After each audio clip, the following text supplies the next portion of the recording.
Buen día. Hoy vamos a ver el seminario número 10 de Microbiología 1, patógenos fúngicos causantes de micosis oportunista.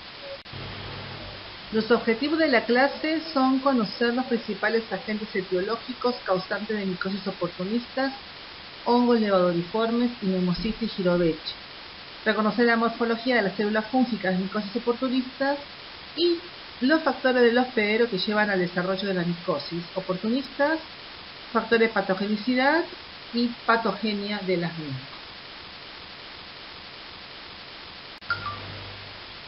Bueno, ¿qué sería una micosis oportunista? Son micosis producidas por hongos de la biota normal, endógena o exógena.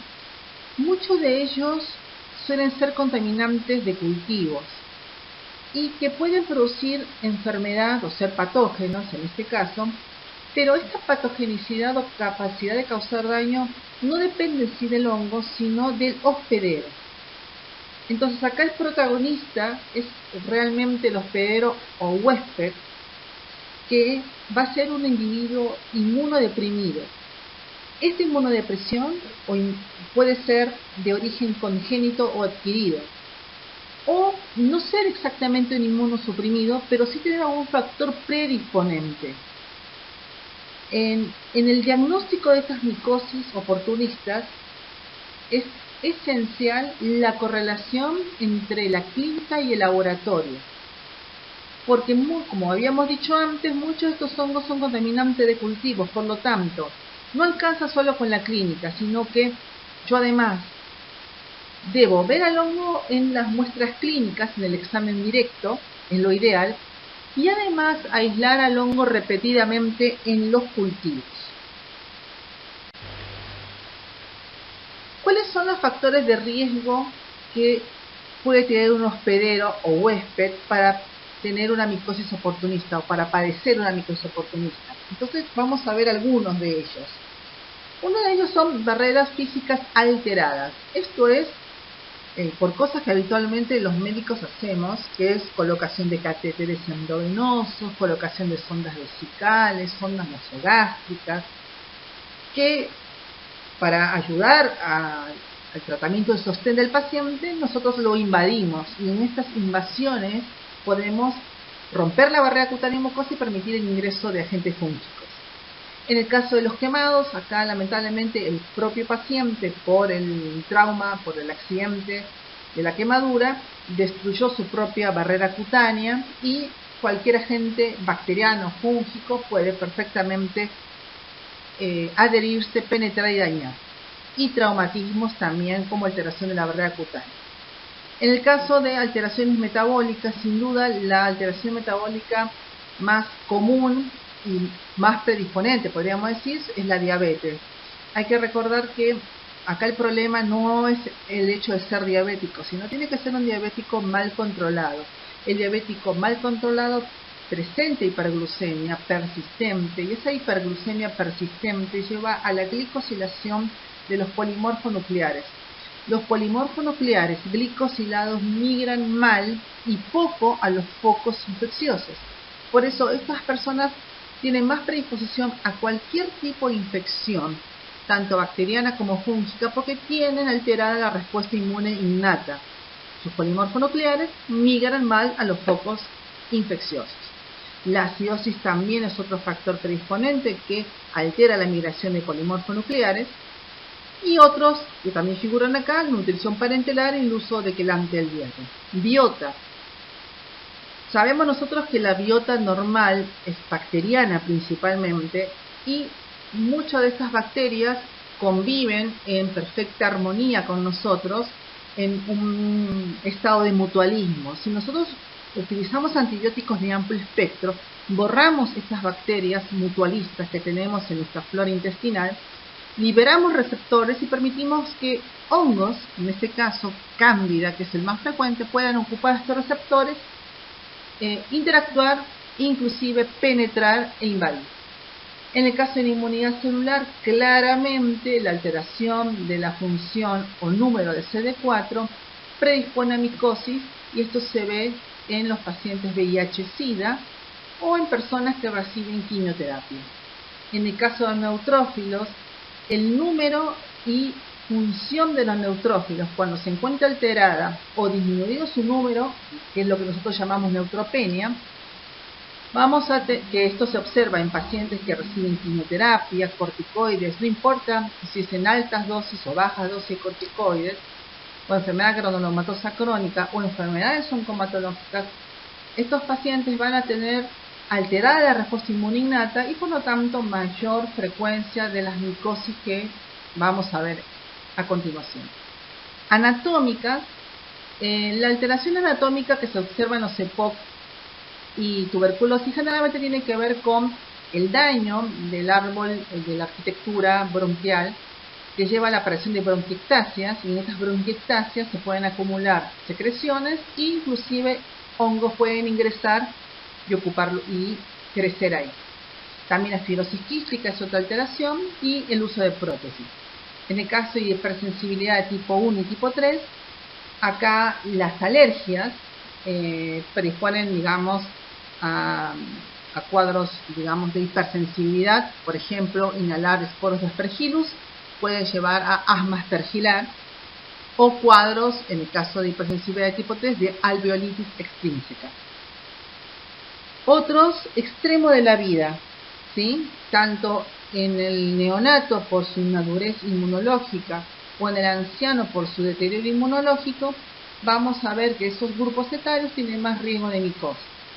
En el caso de etilismo o alcoholismo, la alteración y el daño hepático por el uso del alcohol, que es un tóxico directo, lleva a la menor producción de proteína de fase aguda, a desnutrición, y esto también lleva a mayor riesgo de infecciones, inclusive infecciones fúngicas. Y en el caso de la indumentaria apretada favorece la maceración y la humedad, y esto predispone a alteraciones, a infecciones fúngicas también. Vamos a ver candidiasis invasora. Recordar, cándida es una levadura, es un hongo unicelular capaz de producir pseudomicelio o inclusive micelio verdadero. Entonces, cándida, ya lo vieron en micosis superficiales. Acá vamos a hablar de cándida pasando la barrera cutánea, ¿sí? O atravesando la barrera cutáneo mucosa. Acá cándida no se limita solamente a la epidermis o a la mucosa, sino que acá cándida logró atravesarla, entonces se vuelve invasora. ¿Y en qué casos va a ocurrir esto? Bueno, acá tenemos un gráfico que nos muestra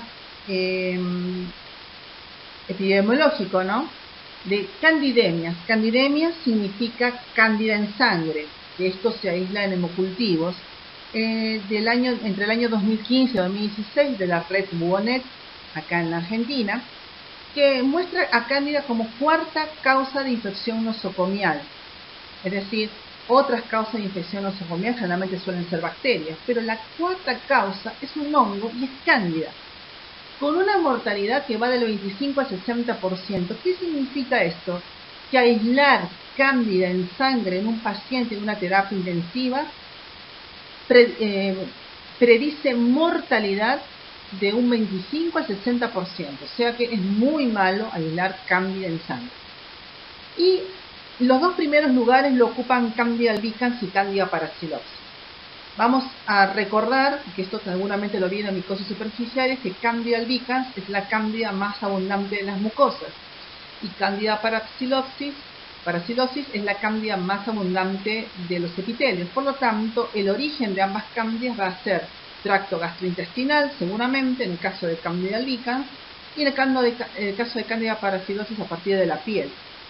Y en el caso de a partir de la piel, generalmente por ruptura de la barrera cutánea.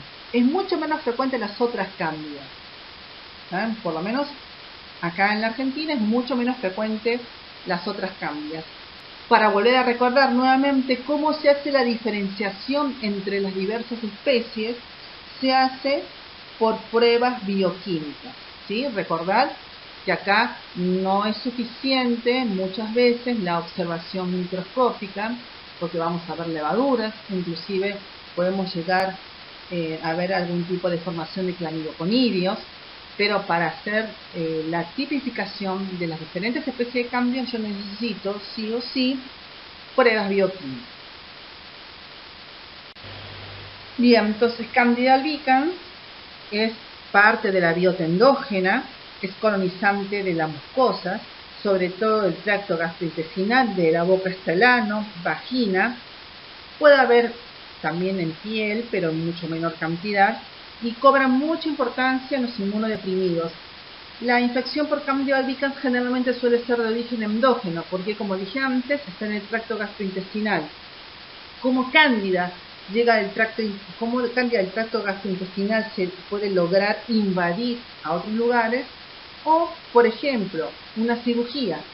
Hay ruptura de la mucosa, por ejemplo, una peritonitis, una cirugía, hay volcado de la flora bacteriana y micótica peritoneo y podemos tener una peritonitis por Cándida perfectamente. O porque se altera, por alteración de la respuesta inmune, Cándida puede traslocar. Esto a partir de las mucosas. Esto sería una forma de adquirir infección por Cándida albicans. Ha disminuido su incidencia en los últimos años. ¿Por qué? Por el uso de profilaxis con fluconazol. Candida parapsilosis, en cambio, pertenece a un complejo de cándidas parapsilosis donde el grupo 1 corresponde a esta cándida. Candida parapsilosis, ¿dónde está en realidad?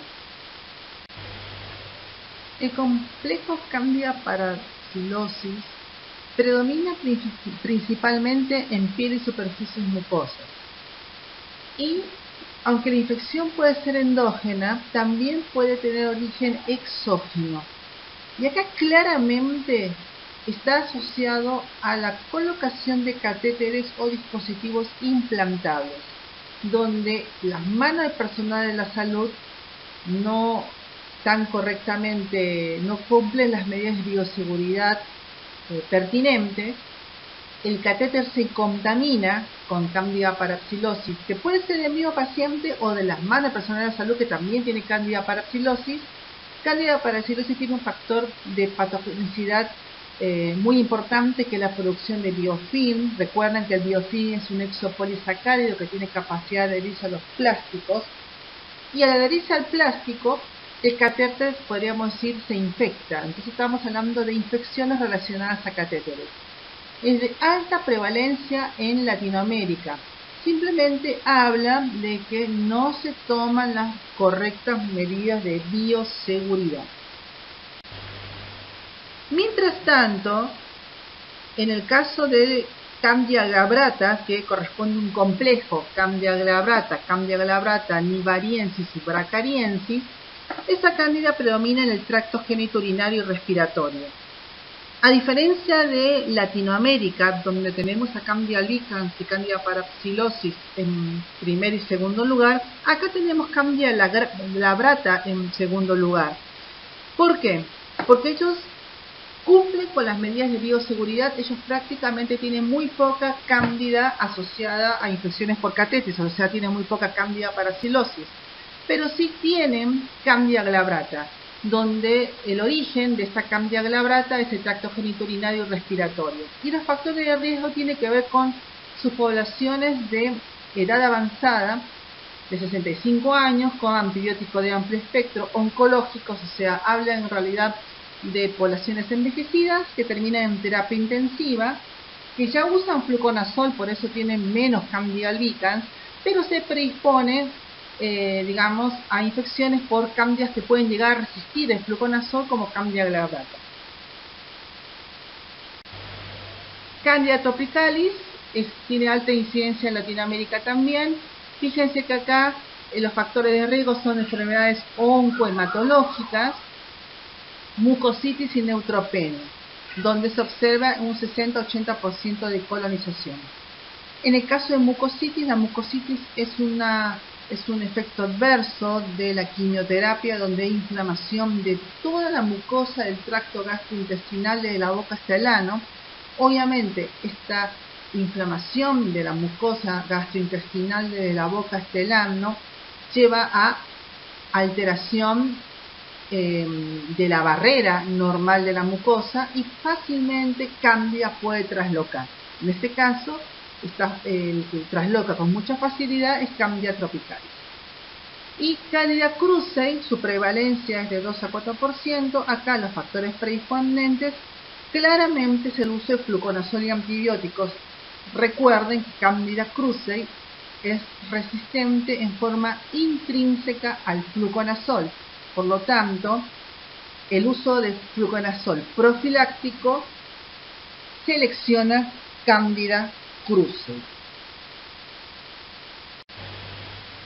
Candida auris es la nueva cándida que está descrita desde el año 2009. Acá la diferencia es que es multiresistente, eso es lo que asusta un poco. Tiene alta mortalidad y tiende a producir brotes intrahospitalarios y puede llegar a formar biofilm. Acá claramente es el personal de salud el que puede transmitir la micosis. Bien, cuando hablamos de candidiasis invasoras, nosotros la podemos dividir en candidiasis invasora focal o diseminada. La focal en realidad tiene que ver con donde Cándida se va a localizar. Generalmente hablamos de un solo órgano. Entonces, cuando la candidiasis afecta el tracto urinario, o sea, hay una bola fúngica en la vejiga, hablamos de candidiasis del tracto urinario. Si, por ejemplo, hay peritonitis, como ya les habíamos dicho antes, por ruptura de una víscera hueca, con volcado de la flora intestinal a peritoneo, se puede producir una peritonitis con infección intraabdominal y se dio antibiótico de amplio espectro. Las bacterias pueden morir, pero Cándida no. Endoftalmitis generalmente suele ser por diseminación por sangre de Cándida, y esta diseminación por sangre de Cándida, esta Cándida impactar como un émbolo infeccioso en el ojo. Neumonía, empiema, mediastinitis generalmente también están asociados a cirugías. Infecciones osteoarticulares también puede ser por émbolos fúngicos, meningitis, pueden ser por cirugías cerebrales, y endocarditis son observados, por ejemplo, en bebés prematuros, en endocarditis fúngicas, en el contexto de internación de estos prematuros en las terapias neonatales. Diseminada en realidad tiene que ver con que Cándida está en más de un órgano. Entonces, candidemia se refiere a Cándida en sangre.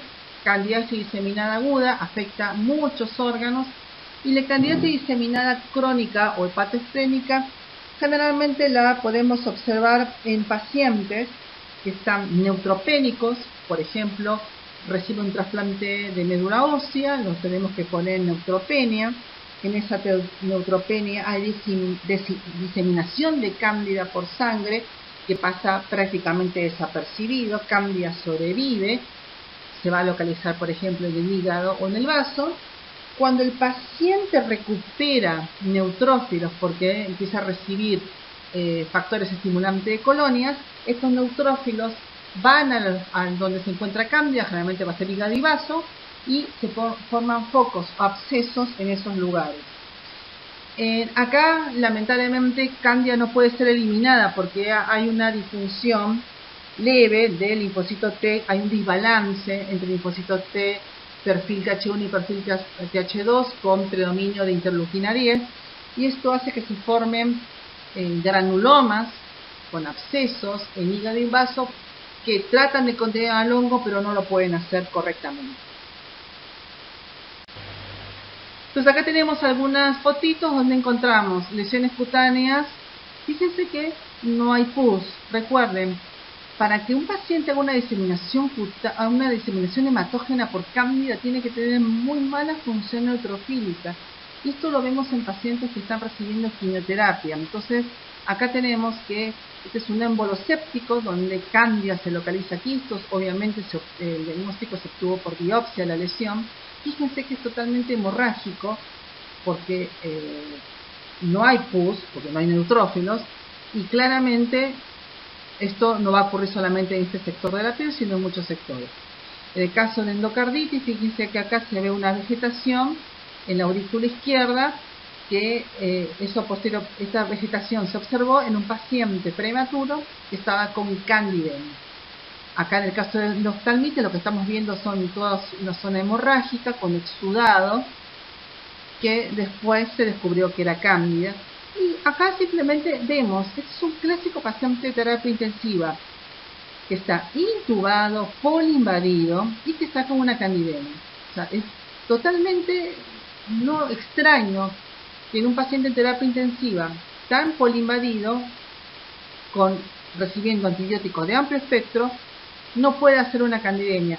El que no lo haga y que el paciente no se infecte depende de todas las medidas de bioseguridad que uno tome con el paciente en sí, con el cambio de los catéteres, con el cambio de los tubos, de la limpieza, para evitar que se infecten. Acá tenemos una candidiasis diseminada crónica. Fíjense que yo lo que les dije, los abscesos en hígado y en vaso. Acá vemos abscesos en el hígado. Para llegar al diagnóstico, la única forma es por punción biopsia del absceso. Acá, por ejemplo, está al lado de los costillos, un buen lugar para entrar. Y acá abscesos cerebrales. Estos abscesos cerebrales pueden haber sido luego una neurocirugía o por émbolos infecciosos que llegaron al cerebro. ¿Cuáles son los factores de riesgo para hacer candidemia? Neutropenia. Neutropenia entendida como recuento de neutrófilos menor a 1000 neutrófilos por milímetro cúbico, según algunos autores, o menos de 500 neutrófilos por milímetros cúbicos, según otros autores.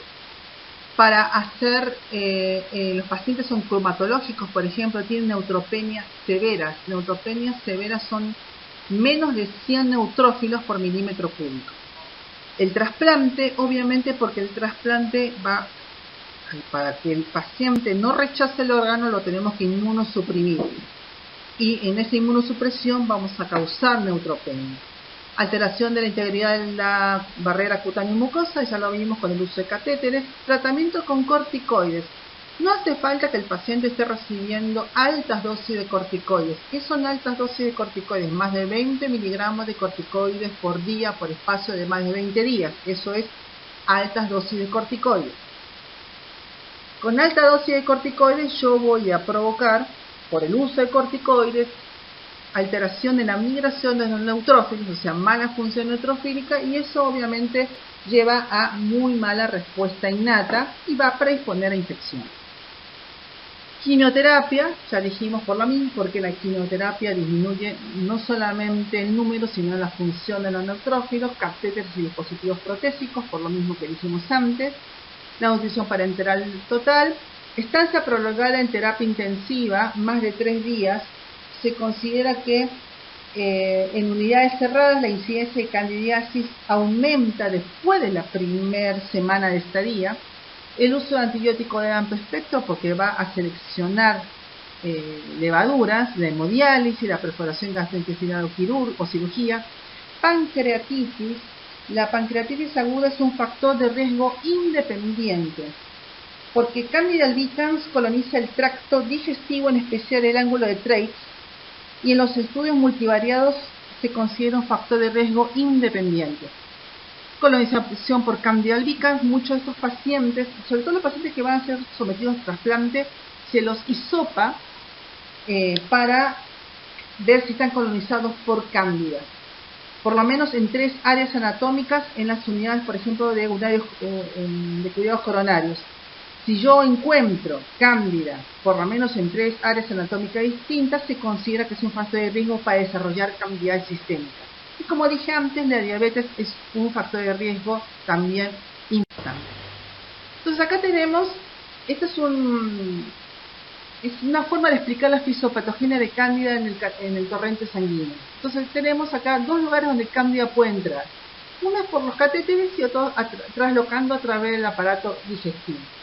Entonces vamos a ver, por ejemplo, en el catéter, que tenemos un catéter colocado en una terapia intensiva X, y este catéter, por mal manejo del catéter se colonizó por flora del paciente o flora de las manos del personal sanitario, personal médico o de enfermería. Este catéter se colonizó con Candida parasilosis y esta Candida produjo biofilm y este biofilm se encuentra adherido al catéter. Entonces, ¿qué vamos a observar? Cada vez que yo al paciente, al utilizar ese catéter, le pase solución fisiológica o antibióticos, yo voy a desprender émbolos de cándida, émbolos sépticos de cándida, y esos émbolos sépticos van a ir por sangre, va a haber candidemia, al principio va a ser transitoria, y estos émbolos pueden llegar a ganar algún órgano blanco, por ejemplo, el hígado, el vaso. En este proceso, cuando yo paso, por ejemplo, solución fisiológica en un catéter que está digamos, colonizado por cándida, y envío el émbolo infeccioso, el paciente va a hacer fiebre. Entonces, la fiebre es el primer signo que generalmente los terapistas ya saben que si el paciente empieza con fiebre, lo primero que suelen hacer es revisar los catéteres e inclusive cambiar los catéteres, porque saben que muchas veces la causa de la fiebre suele ser un catéter infectado. En el caso del aparato digestivo, el tema con cándida es un poquito más complicado. Entonces, yo tengo un paciente que está en terapia intensiva o está con tratamiento antibiótico, es un paciente que está inmunosuprimido porque está neutropénico. Le doy antibióticos, borro parte de la flora bacteriana normal de la microbiota, por eso dice selección, libero receptores y cándida se puede adherir. Ahora, esto no es tan sencillo, no es que yo libere receptores y cándida atraviesa. Para que cándida pueda traslocar, como se observa ahí, no tiene que haber correcta función neutrofílica ni número de neutrófilos adecuados. O sea, el que impide la traslocación de cándida son los neutrófilos. Los neutrófilos hacen la barrera para que cándida no pase. Entonces, si no hay neutrófilos o no funcionan bien, cándida puede traslocar. Si cándida logra traslocar, tampoco es tan sencillo que cándida traslocando logre ganar el torrente sanguíneo, porque tiene que encontrar primero un vaso, un capilar cercano. Para encontrar el capilar cercano, bueno, tiene que, como dijimos antes, cándida cuando empieza a invadir filamentiza. Entonces, cándida filamentiza logra llegar, por ejemplo, al capilar cercano, se abre paso entre las células endoteliales y llega al torrente sanguíneo. Pero acá hay otra barrera de defensa, que también son son componentes celulares, que son las plaquetas. Las plaquetas, obviamente, cuando hay disrupción del endotelio, vienen inmediatamente y se agregan. Y las plaquetas tienen capacidad de granular sobre cándida y destruirla. Por lo tanto, no es tan fácil que cándida logre ganar el torrente sanguíneo, pero ustedes piensen que el paciente está neutropénico y plaquetopénico. Entonces, que es el clásico paciente que nosotros vemos en oncología y sobre todo en oncohematología. Entonces, este paciente, obviamente, simplemente por su mala función neutrofílica y su falta de plaquetas, tiene mucha facilidad para que cándida trasloque, invada y se disemine.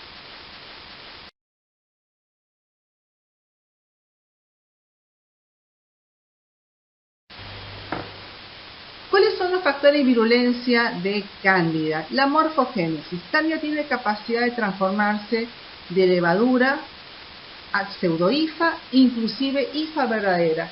Recuerden que en condiciones normales, en la boca, en las mucosas, en la piel, cándida está como una levadura, como un hongo unicelular. Cuando cándida puede adherirse, empieza a filamentizar, y cuando filamentiza es cuando invade. Entonces, cándida, ¿cómo se adhiere? Por medio de adhesinas, ¿sí? Que suelen ser mananoproteínas, y estas mananoproteínas de cándida permiten la adherencia a colágeno, elastina, y a partir de ahí puede filamentizar y invadir. Por ejemplo, muchas mananoproteínas de cándida se pueden adherir a los plásticos. Cuando cándida se adhirió, quiere empezar a filamentizar ¿Y para qué filamentiza? Para empezar a crecer. ¿Y cómo crece? Absorbiendo nutrientes de afuera. ¿Cómo logra absorber nutrientes de afuera? Primero tiene que eliminar enzimas al exterior, degradar lo que está afuera y absorberlo. Recuerden que no son cosas absorbentes. Entonces, para esta función, Cándida elimina al exterior enzimas. Estas enzimas son aspartil proteinasas o SAPs. ¿Cuáles son las características de estas aspartil proteinasas? En el caso de las SAP2, predominan estas SAP2 en levaduras, SAP4, 5 y 6 en pseudohifas. Acá lo importante es recordar que las SAP2 funcionan muy bien a pHs ácidos, mientras que las SAP4, 5 y 6 a pHs neutros. ¿Qué hacen estas SAPs? Degradan tejidos y tienen, como pueden actuar a pH ácido o pH neutro, actuar en diferentes nichos ecológicos. También producen fosfolipasas y lipasas. Algunas cándidas, como dijimos antes, la paraxidosis producen biofilm. Recordad que este biofilm o exopolisacárido permite la adherencia a plásticos. El switching fenotípico se refiere a esta capacidad de transformarse de levadura, pseudohifa, hifa, y las mananoproteínas y mananos de cándida deprimen la respuesta inmune. Recuerden, estos factores de virulencia son todos muy interesantes, muy lindos, pero no se expresan nunca en un individuo inmunocompetente, porque rápidamente, si cándida se adhiere, cándida es removida. Acá han fallado los mecanismos básicos para evitar que cándida se adhiera y filamentice. Entonces, cándida puede expresar todo esto que ven acá solamente en condiciones de inmunosupresión. Entonces vemos acá biopelícula de cándida. Acá, ¿cuál fue el factor predisponente? Darle un catéter. Cándida se adhiere al catéter, forma microcolonias y empieza a filamentizar. Y estos pseudofilamentos y filamentos se van a recubrir de este exopolisacárido que es prácticamente glucosa, manosa y galactosa. Se forman canales. En estos canales se alimenta todo este grupo de cándidas, pero las que se encuentran más cerca del catéter, o sea, los que están adheridas al plástico, tienen un metabolismo más lento. Entonces, los antifúngicos, por ejemplo, los azólicos no pasan el exopolisacárido, pero algunos antifúngicos pueden llegar a pasar, por ejemplo, la anfotericina B. Pero como el metabolismo de las cándidas adheridas al plástico está enlentecido, la acción no es muy buena, porque recuerden que la mayoría de antifúngicos actúan en células en división. Acá, como tiene metabolismo más lento, se están dividiendo menos. En cambio, las que están más arriba se dividen mucho más activamente. Entonces, por eso no se puede, podríamos decir, curar un catéter con antifúngicos. Hay que sacar el catéter. Bueno, ¿qué hace la respuesta inmune? Obviamente la integridad de las pieles y las mucosas, la presencia de células dendríticas, los neutrófilos y monocitos, ya dijimos que son esenciales para destruir cándida. Las plaquetas también, porque degranulan sobre cándida.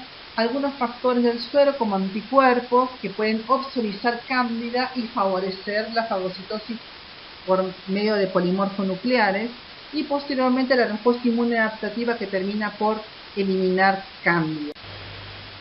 Acá lo que quiere decir esta diapositiva en realidad es que cándida puede ser reconocida por dos toll-like receptors, el TLR4 y el TLR2. Lo ideal es que cándida, como levadura, sea reconocida por TLR4. Si es reconocida por TLR4, inmediatamente se monta un mecanismo con perfil TH1, con producción de interleuquina 1, interferón gamma y factor de necrosis tumoral.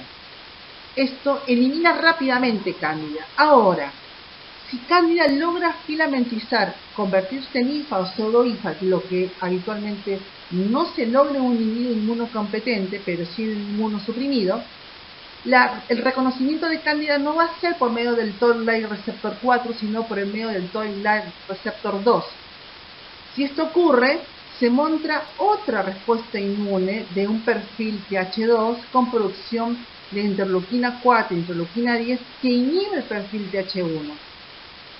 y esto lo que hace es favorecer la diseminación en sí de cándida. Es como que la respuesta inmune evade, o sea, el hongo evade la respuesta inmune. El complemento activa las 3 vías cándida y cándida puede ser opsonizada, pero en realidad puede ayudar a la opsonización y que un polimorfo nuclear lo reconozca un poco más rápido, pero no le afecta el complejo de ataque lítico a la membrana, porque el complejo de ataque lítico a la membrana es muy corto como para atravesar la pared fúngica. Y recuerden que el complemento es un sistema que fue hecho para destruir bacterias, no para destruir hongos.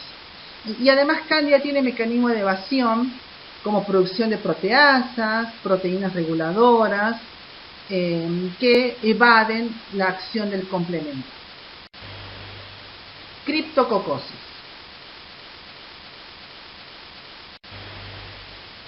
Cryptococcus neoformans es un hongo levaduriforme de la biota exógena. Su forma asexuada es vista en tejidos y recuperada en cultivos primarios. La clasificación taxonómica de género Cryptococcus, que pertenece a la división Basidiomycota, esto se refiere, recuerden, a la clasificación de los hongos según su fructificación sexuada. Acá, obviamente, en este caso, este hongo produce bácides en su fructificación sexuada. Los divide en su estado anamorfo en Cryptococcus neoformans variedad Grubi, que es el que predomina en el hemisferio sur, Cryptococcus neoformans variedad Neoformans, que predomina en el hemisferio norte, y Cryptococcus gattii, que afecta a inmunocompetentes. Bien, los dos primeros afectan inmunodeprimidos, los dos neoformans, pero Cryptococcus gattii afecta a inmunocompetentes. ¿Dónde vive Cryptococcus neoformans? Es ubicuo, está en todos lados, ¿sí? No es, o sea, ¿qué quiere decir? Que es cosmopolita, ¿bien? O sea, cosmopolita. No es una micosis sistémica endémica, cuidado, no se confundan. Produce infecciones humanas en todo el planeta y la mayoría de criptococosis se observan en pacientes con VIH, SIDA o receptores de trasplantes, sobre todo de órganos sólidos. Por lo tanto, el principal factor predisponente para una criptococosis es alteración de la respuesta inmune celular.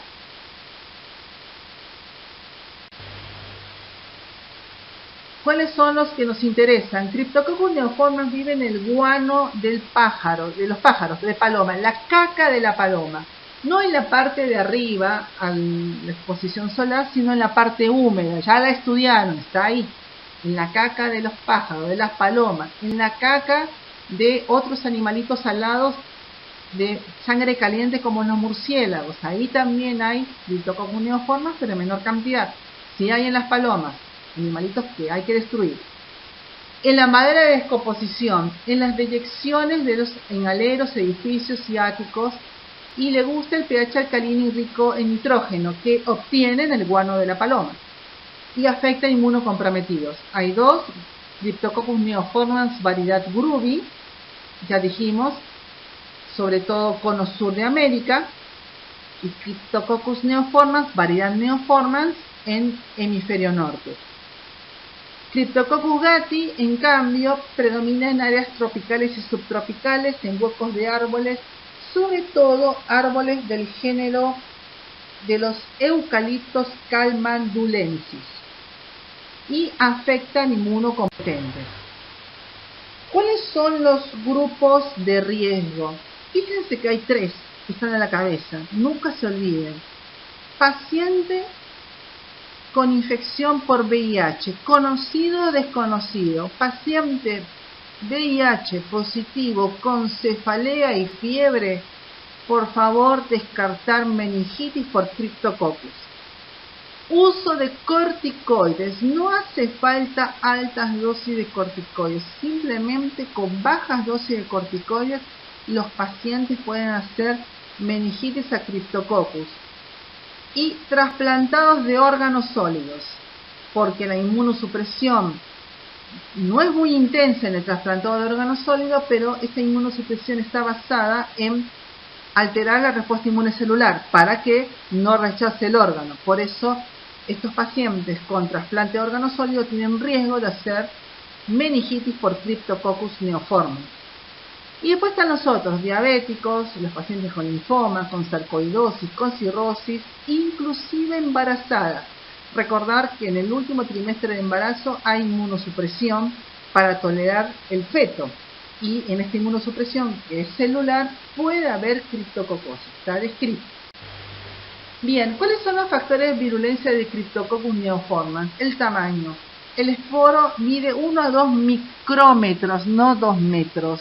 Micrómetros, suficientes para ser inhalados y que lleguen perfectamente al alveolo pulmonar. Entonces, esta micosis se obtiene por inhalar esporos de 1 a 2 micrones de diámetro.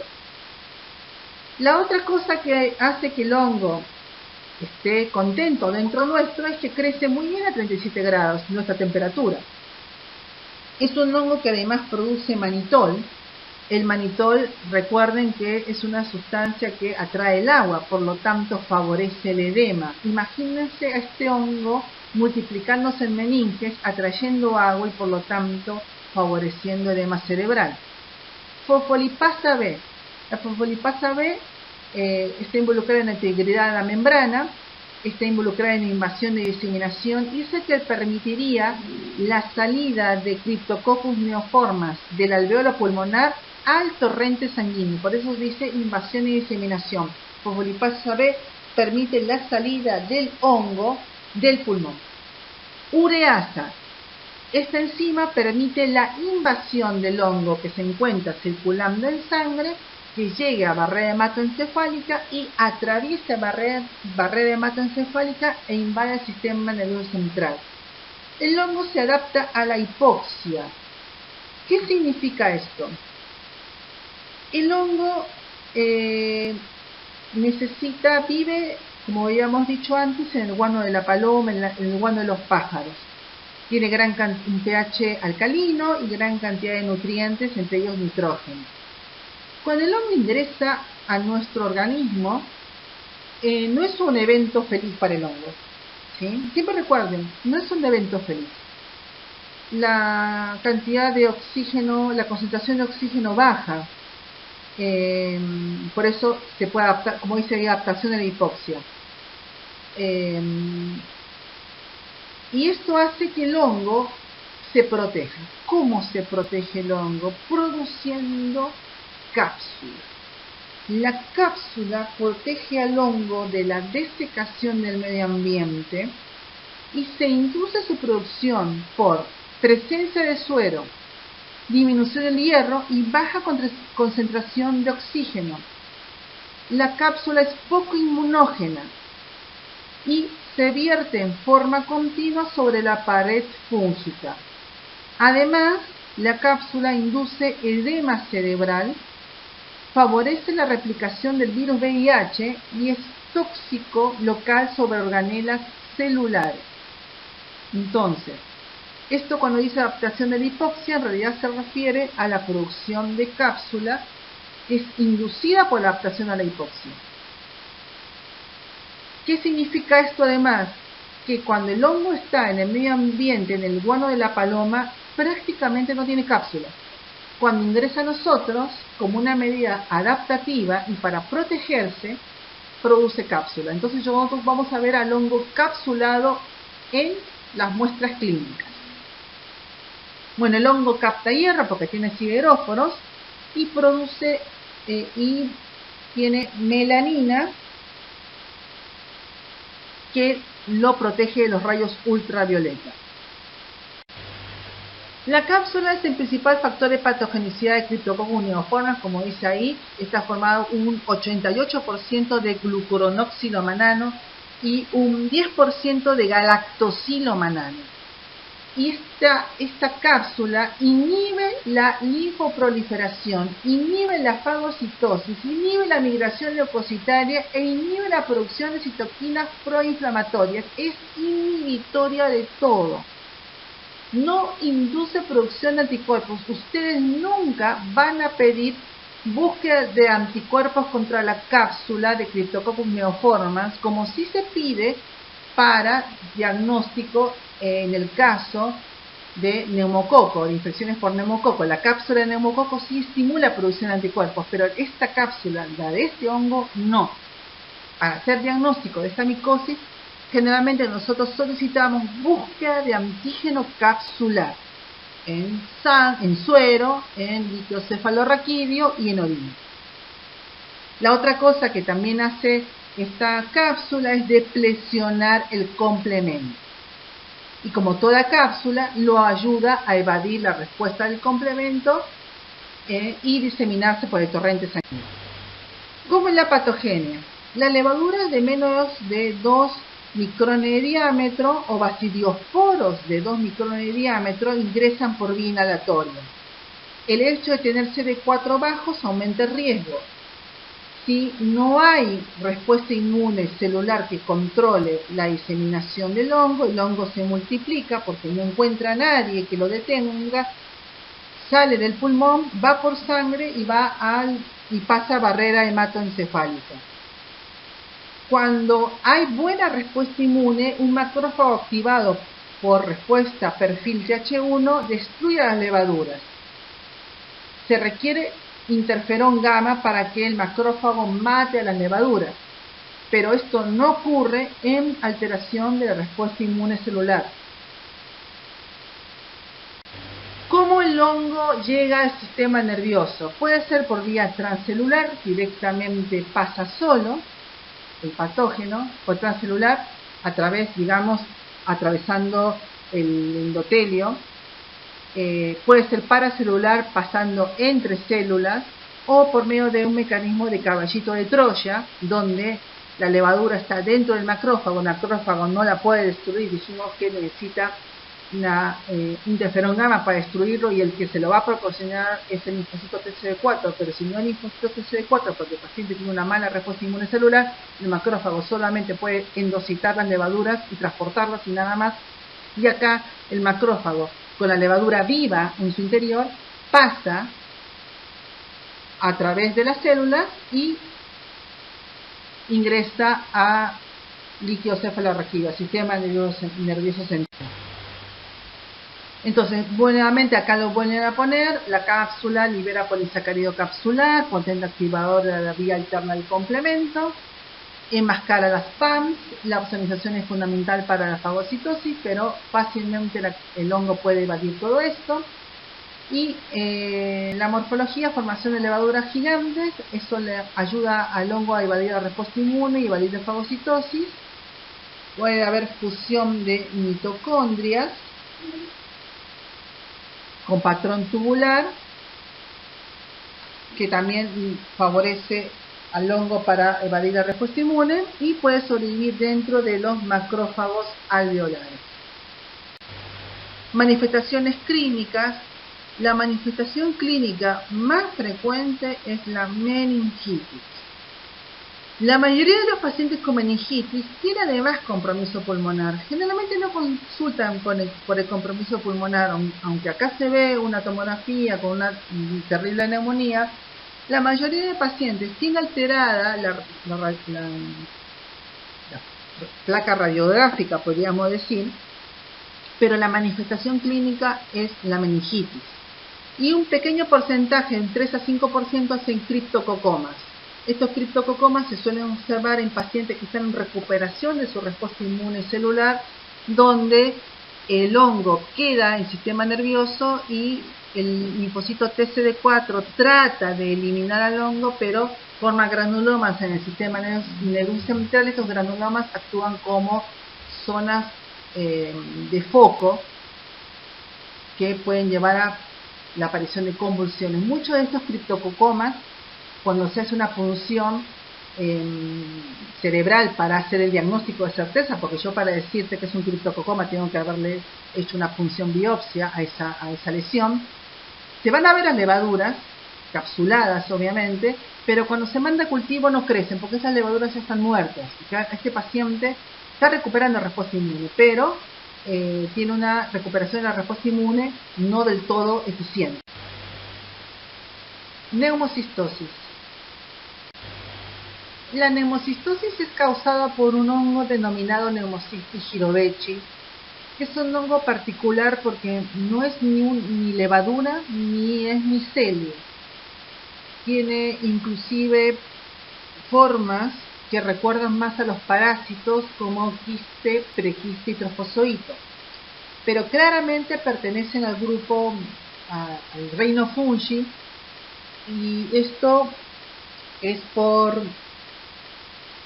todos los métodos de biología molecular que han demostrado que este hongo realmente es un hongo. El reservorio es humano con gran cantidad de portadores asintomáticos. La mayoría de personas, o sea, la mayoría de nosotros nos colonizamos con este hongo en los primeros 5 años de vida y nuestra respuesta inmune inmediatamente lo controla. Podemos tener colonización transitoria, asintomática, y pasarlo de persona a persona. Solamente las personas con severa inmunosupresión celular pueden hacer un cuadro denominado neumonía por neumocistis, y esta neumonía por neumocistis llevarlo a la muerte.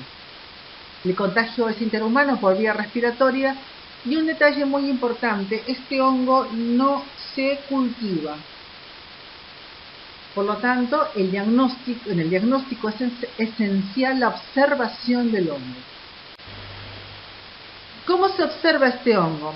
Se observa por diversas técnicas de laboratorio, en este caso, con tinción de calcoflúor, donde yo voy a ver al hongo fluorescente en su forma de trofozoito de quiste, o por tinción de gienza, donde yo observo por ahí, como se ve en la figura, un quiste que tiene en su interior 8 trofozoitos, o trofozoitos del hongo que tienen forma de balón desinflado, en tinción de Grocott, que es la tinción que tiñe las paredes de los hongos, o azul de toluidina. ¿Cuáles son los factores de riesgo para hacer una neumocistosis? La desnutrición calórico-proteica, pero sobre todo la proteica, que lleva a alteración de la respuesta inmune celular. Antiguamente, los niños de orfanatos que no eran alimentados morían en sus primeros años de vida por neumonía, que eran por Pneumocystis jirovecii, porque no tenían alimentación proteica y desnutridos hacían neumonías graves y fallecían. En este grupo de gente se veía, pero a partir del año 1981-82 empezaron a aparecer casos de neumonía por este hongo en jóvenes. Muchos de ellos tenían relaciones con hombres, y ahí se descubrió lo que ahora llamamos la epidemia de VIH, donde este virus, el virus del VIH, altera el número de los linfocitos TCD4, y este déficit de linfocitos TCD4 lleva al padecimiento de esta micosis. También los trasplantados de órganos sólidos y trasplantados de células hematopoyéticas pueden tener neumonía por neumocistis, pero generalmente esta neumonía por neumocistis en estos dos grupos de pacientes se observa en los primeros 6 meses post-trasplante por la intensa inmunosupresión que sufren, y generalmente son neumonías muy graves, mucho más graves de lo que se ven en la población VIH, que son en general de evolución subaguda. Igual llevan a la muerte, pero en los pacientes trasplantados, la evolución es en pocos días. El uso de corticoides también predispone a neumonías por Pneumocystis jirovecii, y el uso de quimioterapia con biológicos. Los biológicos son sustancias que lo que hacen es actuar sobre un órgano blanco específico para evitar los trastornos de las quimioterapias extensas. El rituximab, por ejemplo, es inhibidor del CD20. ¿Qué es el CD20? Es el receptor más importante de los linfocitos B. Por lo tanto, el rituximab depresiona linfocitos B. Y los anti-TNF son biológicos que alteran al TNF-alfa. la vía de contagio. Estos hongos se adquieren por vía inhalatoria, como dijimos antes, de persona a persona. La colonización generalmente ocurre entre los 4 años de vida y ni siquiera te enterás. El 69% de los pacientes VIH se colonizan. Entonces muchas veces nunca uno se sabe si habla de reactivación o reinfección. Está descrita transmisión nosocomial y hay brotes en pacientes trasplantados, sobre todo trasplantados. Bueno, acá hay un trabajo del Clinical Infectious Disease que habla de la distribución y cuantificación de neumocitis girovecii en el aire de pacientes con neumocistosis. Fueron casos de pacientes trasplantados renales donde se midió neumocitis girovecii en el aire y se demostró que la carga fúngica disminuía con la distancia de los pacientes afectados. Entonces, cuanto más lejos esté del paciente con neumocistosis, lo cual indica que se eliminaba por vía respiratoria, había menor cantidad de hongos, o sea, tuvieron más riesgo y se colonizaron e infectaron las personas que estaban cerca de los pacientes que tenían la neumonía. A pesar de que es un hongo, tiene unas diferencias en su pared fúngica que lo hacen, y en su membrana plasmática, que lo hacen particular. Tiene un componente fibrilar con quitina, tiene componentes amorfos, porque tiene beta-1, 3-glucanos. Recordar que como tiene beta-1, 3-glucanos, es sensible a la acción de la sequinocandina, pero además tiene lo que se llama la glicoproteína mayor de superficie o GPA. Esta glicoproteína mayor de superficie es diferente entre los diferentes hospederos y es lo que hace que este hongo en particular sea específico de especies. Es decir, Pneumocystis jirovecii solo afecta a humanos. La rata tiene su propio Pneumocystis, que es Pneumocystis carini. El conejo tiene su propio Pneumocystis y así sucesivamente. Esta glicoproteína mayor de superficie es la que está involucrada en el ataque a la célula huésped. La otra cosa importante, y no se tienen que olvidar, es que en la membrana plasmática de este hongo no hay ergosterol. Por lo tanto, no tiene acción ningún antifúngico que inhiba la síntesis de ergosterol sobre este hongo, porque carece de ergosterol y en cambio tiene colesterol, bastante más parecido a las membranas plasmáticas de los animales. La otra característica de este hongo es que además es sensible a la acción de trimetroprima sulfametoxazol, por lo tanto el tratamiento de Pneumocystis jirovecii se hace con derivados de la trimetroprima sulfametoxazol, el clásico Bactrim forte. Acá tenemos las formas que adopta Pneumocystis jirovecii. Adopta formas de trofozoito. Este trofozoito se transforma en prequiste. Posteriormente en quiste hay mitosis y meiosis. Y al romperse el quiste se liberan los trofozoitos que se dividen por mitosis. Lo que sabemos es que tanto como trofozoitos, los trofozoitos se adhieren a la célula alveolar de tipo 1, que es el neumonocito tipo 1, donde van a ejercer el daño. Patogenia de la neumocistosis. Bien, acá lo que se observa es al trofozoito, la forma trófica del hongo que se adhiere al neumonocito tipo 1 sin fusionar membrana. La unión del trofozoito se favorece por la presencia de fibronectina, vitronectina y colectina.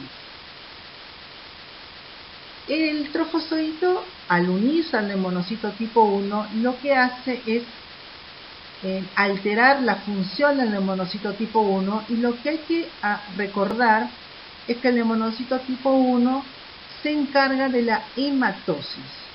Entonces, el trofozoito, como dice ahí, se adhiere a través de la fibronectina del neumonocito tipo 1, daña el neumonocito tipo 1 porque empieza a multiplicarse. Recuerden que no hay nadie que lo pueda controlar porque el macrófago no está funcionando o no existe.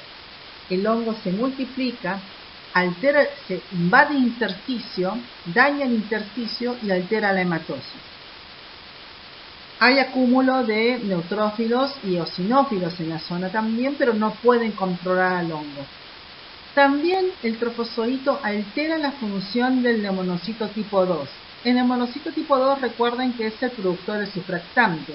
El surfractante tiene dos componentes, un componente proteico y un componente lipídico. El neumonocito tipo 2 sigue produciendo surfractante, pero con poco contenido, con poco componente lipídico. Entonces, este surfractante no se distiende. Como no se distiende, rápidamente se va a observar colapso de alveolos. Entonces, es toda una sumatoria donde el macrófago no puede fagocitar al Pneumocystis jirovecii porque no está activado por el linfocito TCD4 porque hay alteración de la respuesta inmune celular.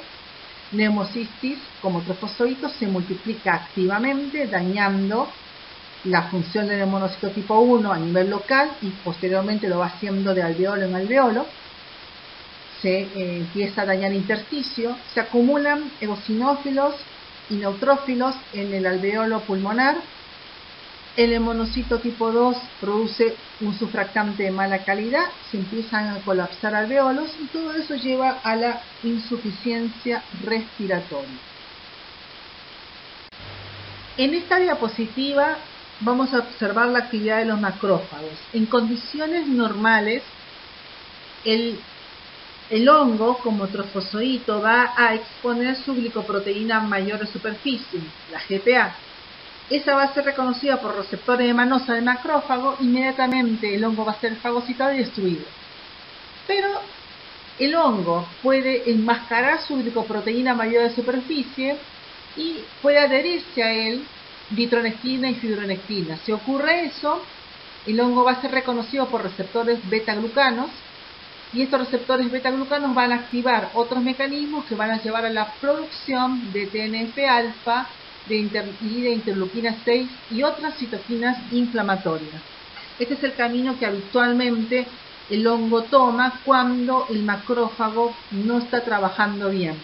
Y esto es lo que explicaría la aparición de exudado inflamatorio a predominio de eosinófilos y neutrófilos en el alveolo pulmonar. Por lo tanto, el déficit de linfocitos TCD4 y la alteración de la función del número de macrófagos con disminución de la producción de TNF-alfa e interferón lleva a la fácil multiplicación de las formas tróficas que están adheridas al neumonocito tipo 1 con agregación de trofozoitos y modulación de la respuesta de los pocos macrófagos que quedan. Esto lleva a alteración inflamatoria del epitelio alveolar y del surfractante, con daño tisular, alteración del BQ e insuficiencia respiratoria. ¿Quién resuelve la afección? El linfocito TCD4 activando el macrófago y destruyendo junto con los neutrófilos, digamos, al hongo. Pero obviamente, como esto no ocurre, hay daño endotelial y epitelial alveolar que lleva a la alteración de la hematosis. Hay mecanismos de evasión de la respuesta innata. El hongo puede producir glicoproteína mayor de superficie señuelo para que sea opsonizada y el hongo poder escapar, o que sea reconocida por el macrófago alveolar pero que no destruya al hongo. Acá tenemos una foto de una neumonía por Pneumocystis jirovecii, donde se ve el intersticio engrosado y exudado eosinofílico en los alveolos y se traduce en infiltrados intersticiales bilaterales, con aumento de la PC2, disminución de la PO2 y aumento de la LDH. Muchas gracias.